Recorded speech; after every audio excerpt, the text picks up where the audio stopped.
everyone, and welcome back to something to do with Jurassic World Evolution 3. Not 2, not 1, but 3. We're looking at some B-roll that I've been sent over from Frontier. I'm sure this is available as of the time of this going up, but we've got 4 minutes of footage to look at, and of course we're going to react to it first, and then we'll dissect it as we go. The first one is about the juvies. Okay, so we're in Japan. Oh, I see some Parasaurolophuses there.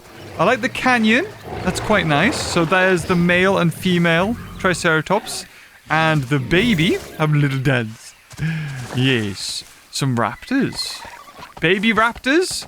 They didn't win the cute poll, but they did win one of the polls. I can't remember which one it was. Interesting. Oh, and here we go. We've got the infant mosasaur there. Swimming around. Oh. I love that they've got animations for their parents as well. That's really cool. Little things like this, little attention to detail, really just help your park and your animals feel alive. Oh, a baby Quetzal! We haven't seen that before. Oh, is that the male? I'm guessing the male's more brightly colored. Oh, look at them! Oh, they're cute. Yes. And here's... Oh, that's a T-Rex nest. 2 babas! I wonder what the size could be of their like max clutch they have. So, whoa, and that's the end. Okay. I love that now that we have, you know, this elevation tool that we can really utilize with the steep cliffs, you can have a valley going through, which is really nice. And a closer look at the male and female Triceratops, of course the male being on the right here with its brighter colors. I'm assuming now that female patterns and colors may be a bit more subdued than the males, although they look like they've got the Rana pattern on. That's the lighter skin tone. But apart from the size of the horn and the size of the crest or frill, whatever you want to call it. Crest.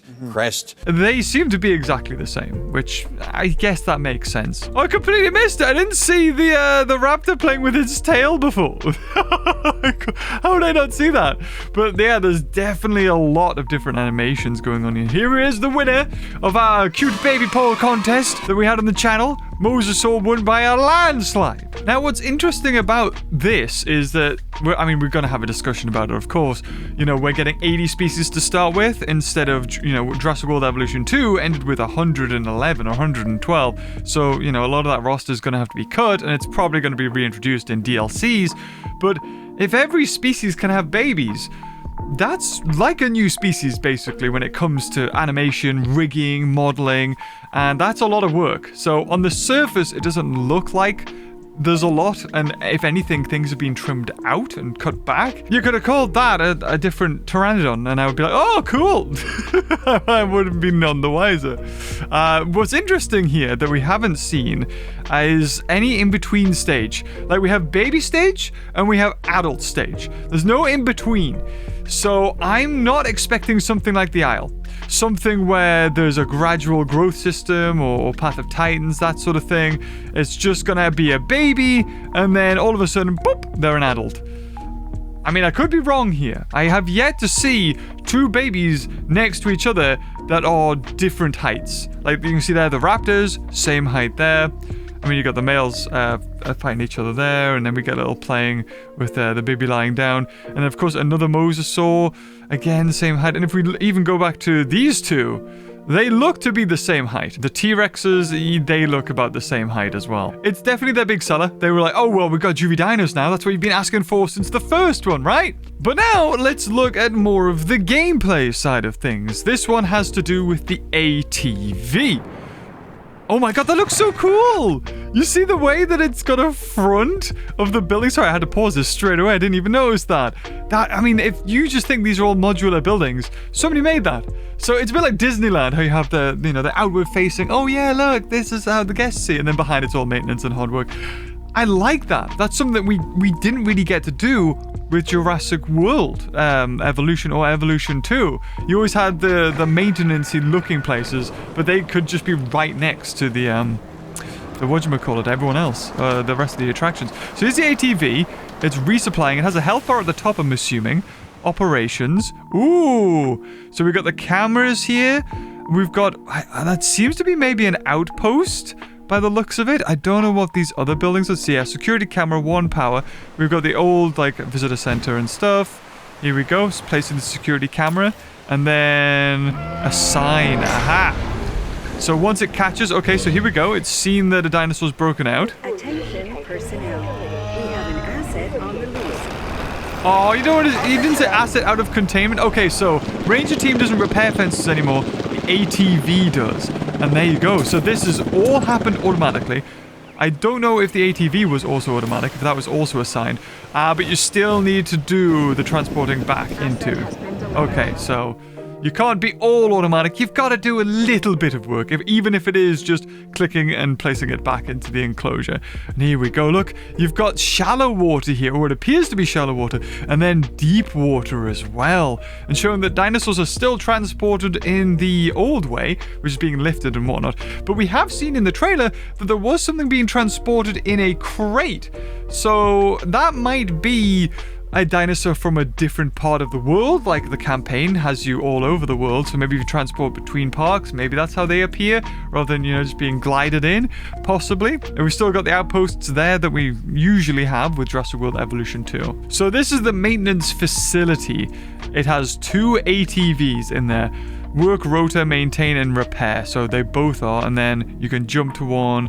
They have their 5 tasks and orders that they can do. So they take photos, switch camera, and open site map, which is interesting. Again, another look at the para, which we haven't really seen, but you know, it's basically Jurassic World Evolution 2, right? Like, they're going to be the same. And what's interesting is you don't really need to, you know, keep an eye on all of the enclosure, just where the fences are, where they could break out. Especially if you're just going to have cliffs the whole way. I would be interested to see what a park would look like without any fences and it's all just cliffs. That would be interesting. And people just looked at, oh yeah, because you wouldn't be able to place the viewing vents and stuff, or gyrospheres. And the final footage we've got to look at has to do with speed building, apparently. So let's have a look. Okay, so we're in the Malta area here. Right, so here we go. This is how you make... Okay, yep. That's what I'm used to seeing, is that when you push the water into the cliff, it pushes it back. Oh, there's the Spinos! No deep water here. I've done my fair share of this, it has to be said. You've got intensity, fall off, slope. Fall off's different to slope, I assume. And look at that! That was so cool! The way that now you can, instead of, you know... Oh my god, there's so much! We're gonna have to break this down. Okay, so it's a grid system. That's good. So you don't have to really, like, you know, just turn it, rotate it a tiny bit. You can have a grid system to help snap things into position. You can scale. And then we got 3D tools. If anyone's played with any 3D software, Blender, Maya, anything like that, those tools themselves are what you use in a 3D software. So it seems like they're just bringing the actual tools in rather than making their own. Loads of different color options as well, and loads of pieces. Did you see all those pieces that came up? Even freaking blinds. Wow. Okay. I mean, flower beds and baskets scaling up, an AC system there, trash bags, security cameras, cranes. There is so much you can do. And even if you're not into making a building look amazing, like for my instance, I've been making ecosystems, right? Like I've been trying to recreate Jurassic Park, Isla Nublar, Isla Sorna. Just being able to place individual things like this is a godsend. Because I would love to just make just a little, like, weird little building, like if I need to recreate a bunker or the village, right, from Isla Sorna. I don't have to, I'm not restricted to just a building, or, you know, maybe I am, but at least this way, there's so much more that I can do. Oh, they all selected and changed the same angle snap, position snap, binding, and then look at that! I don't even know what this is. It is a building of some sort. It's probably a hotel, I'm assuming. So you can really customize. This isn't something that I'm personally that interested in, I'm gonna be honest. Because it's just too complicated. My fun lies in the dinosaurs. And unfortunately, I'm a bit worried because we haven't really seen... here's some other ones. Different types of buildings that people have made. Even things that don't even look like that is obviously very Japanese inspired. You've got sushi there. But things that don't even look like they are a certain building. You've got like a log cabin look there for this restaurant, but I'm assuming they're all the same. They're all like a diner or a barista, a cafe, or whatever you want to call it. But they look completely different. But yes, this side of things, it's great that they've gone into, and of course they've done it with Planet Zoo, and the customization that you can do in there is crazy. But what draws me into games like this, what drawed me into JPOG, what drawed me into Jurassic World Evolution in the first place, is the interactions that dinosaurs can have with each other. And Evolution was a good basis, right? The dinosaurs did a little duel thing. They circled each other a bit, and then there was a winner.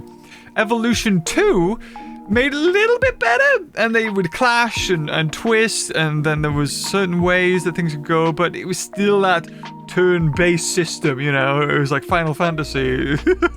But I'm not seeing anything really with this. I'm also noticing that we have a mosasaur or a tylosaur attacking something over there. It looks a little bit too dainty for a mosasaur. Like, that head should be way bigger. So we've actually got our first look at a different aquatic mosasaur there. It doesn't look like a tylosaur, or at least the tylosaur that we know of in Evolution 2. Could be something else. Could be a basilosaur for all I know, but the head looks very small in comparison. I do like this sort of thing. I do like the terraforming aspect. And then when it obviously meets, the waterfall goes down. And I was made aware that you could do this in Zoo Tycoon 2. I had no idea. If you just have two elevations and put water next to each other, a waterfall automatically appears. How long ago was that? Was that 2003 that we had that or something? Good God. But what we see here is all of the different terrain. So, and the fact that there's loads of different types. One thing here, look at this. You got the rough texture. That was a mod. The way I had to use that with one of my builds just to make the, you know, because everything looks very smooth, but you could just add this roughness to it, which is really nice. You've also got, you know, making things less sharp. And then these ones here are just so good. This slope aspect, because normally what you would do is you just have to smooth and just like, you know, slowly feather it off as you made something bigger. It'd take a long time. But here, it's very quick. Does it have a name for this one? I'm not sure. Radius, and then it's just a simple point, click, and then boom. You've got a perfect elevation. And that is really freaking good. That is so good, because then you can really, I'm assuming radius as well is determined in there as well. You could have little valleys, little paths, little maintenance roads even running behind an enclosure. We do see the Spinos there, but there's no swimming Spinos just yet. But this advanced move. I mean, do we have that before? I'm sorry, I'm just so used to my mods. I don't know if you had advanced move in Jurassic World Evolution 2. But the cave system, that's really cool. I love that. Group 92, 33 objects. So this cave system isn't an object in itself. It's made up of other ones. So you can group things together. That's something you couldn't do with Jurassic World Evolution 2. You could, you know, shift, click, and then move everything together, but you couldn't group it. You couldn't nest like a bunch of objects together, and therefore next time. And you can even split it up. You can make it a blueprint. I'm assuming that means it gets put into your roster of buildings and environmental rocks and stuff that you can place down, I'm assuming. But also I'd assume that you'd be able to upload it. So I don't know if Blueprint is uploading it to the cloud so everyone else can download it, have a look at it, or if it is just for your own menus. But having them nested and grouped together reduces the RAM and the processing that it puts on your computer or your console, because there's been so many cases where I made the Biosin facility in Jurassic World Evolution 2, but it was made with so many objects, it was lagging the game. I had such high hopes for this park. I really did. I thought this is going to be so cool. We can have the first episode as, like, this is... I mean, look at it there. Look at it. It's gorgeous. It looks so good. And then if you look at the map, oh, now we start to see a big problem. Push this game to its breaking point. So much so, recording this episode has taken 5 attempts without it crashing. And in order to do that, I've had to delete a lot of things. Because as soon as I started making something, I click save, and the game doesn't show me any save files. The game says, no save files. So I can't save it. And that was one building. So I'm hoping that when you nest everything, the game's not thinking, okay, I need to render all the stuff inside. It just looks at all the parts outside and then hollows the inside. Because that's where it gets complicated with all the light refracting and stuff inside. And I think, hopefully, that's a workaround. But, you know, making something like that might be possible now. Making something like the Biosin facility and nesting it all together. And then you can make way more stuff. This sort of thing I like. And look at this. You've got the bricks, you've got the foundation, you've got rooftops, fences, pillars, doors, more fences, like picket fences, construction. You've even got like an amber. I'm assuming that's for decoration. Lighting, rocks, table and chairs. Not too sure what the paper is. Font. I'm assuming that's for signs and stuff. 3D and an aquarium. Or at least maybe lagoon assets there as well. So there is just, you could spend hours and hours on this game now. And I hope you guys do, because I will download your blueprints. And be like, oh, this looks amazing, brilliant. But for me, like, you know, it is a shame that I'm not seeing too much on the dinosaurs. I want to see more interactions. I want to see, you know, that's the whole reason why I come to this. This sort of creation is in Planet Coaster. It's in Planet Zoo, which is all fair enough. I think now, you know, they're all games from Frontier. It's a given with their consoles or their titles. But the dinosaurs you only get in Jurassic World Evolution 3. So I really, really do hope that we'll get something, anything that shows me that all the dinosaur interactions and the behaviors are different from Evolution 2. I mean, yes, now we're going to get some dinosaurs that swim, because we've got deep water, and so that'll be the Spino will be able to swim, the T-Rex will be able to swim. We even see in the trailer, the Brachiosaurs can also sort of submerge themselves. They're not swimming, because they're so big. But, really cool. But at the same time, in the back of my head, I still have that niggling feeling that hasn't been satiated. The thought that, why is this, you know, Evolution 3 a thing? Why is this not a DLC for Jurassic World Evolution 2? Now, I know Evolution 2 worked for PS4 and Xbox 360 and I think Switch, but Jurassic World Evolution 3 is only out for PS5 and Xbox One and PC. So the fact that now you're not having to make it compatible with older generations of consoles, I really hope that they're gonna capitalize on that in some sort of way. But anyway, guys, there are my thoughts on the new B-roll that has been released. A little bit of gameplay for Jurassic World Evolution 3. I'm probably saying 2 somewhere in this video by accident because I'm just so used to saying it. But let me know what your comments are. I am seeing a little bit of a divide in the fan base, and I don't mean to exacerbate that. I'm just airing out my thoughts. But yeah, I mean, the deluxe edition has 2 new dinosaurs. The Guanlong looks brilliant, and the Protoceratops looks great, and they come with babies, variants, and everything. But then you've got a repackaging of the Thanatos Draken and the Concavinator, which those are barely a year old in Evolution 2, and now have a price tag on them. So, I'm hoping we're not seeing like every DLC going forward. Might bring back some old dinosaurs as well as some new ones.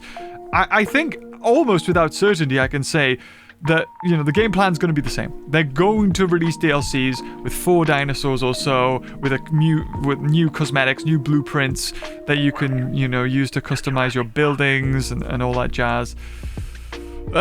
It's just, I need to see something that says to me, oh, okay, this justifies another $80 or whatever it is. But at the same time, I feel it's so hypocritical when I play app games and I pay a monthly fee for certain things in those games. Whereas here, there's so much work and effort that's gone into it in a game that I already have plowed hundreds of hours into. Hold on, how many hours is it? Oh, 339.3 hours. Okay, that feels like a lot. It's a big number. I'm sure there's other people out there that have put way more into it than I have. But with all that being said, I'm still excited to play this. I'm still excited to see just, the potential of what the fans can make with this and the islands that, because, I mean, when you see islands that people have made on console and stuff and they try their best with what they've got. I think there was an Isla Sorna that somebody made. I don't know, it was definitely on console. But, you could only get the cliffs to be so high, because that's just what Jurassic World Evolution 2 has offered to you. But with mods on PC, I've basically been able to do everything that is in Jurassic World Evolution 3. Almost everything. There's certain things, obviously, like the deep water I can't do. The waterfalls are things you can download. Yes, they don't actually work, but they're just, it's just an object that makes it look like a waterfall, and you put the splashes at the bottom. But anyway, guys, I don't know. I throw the ball into your court. Comment down below. I'm very curious. We'll have a nice discussion here. No name calling. Don't call people who don't like or are hesitant to buy Jurassic World Evolution 3 for the concerns I've raised fake fans. And then don't call everyone who's hyped for Jurassic World Evolution 3 fanboys. So if you've enjoyed this video, leave a like, and until next time, I'll see you guys later. Oh, bye-bye.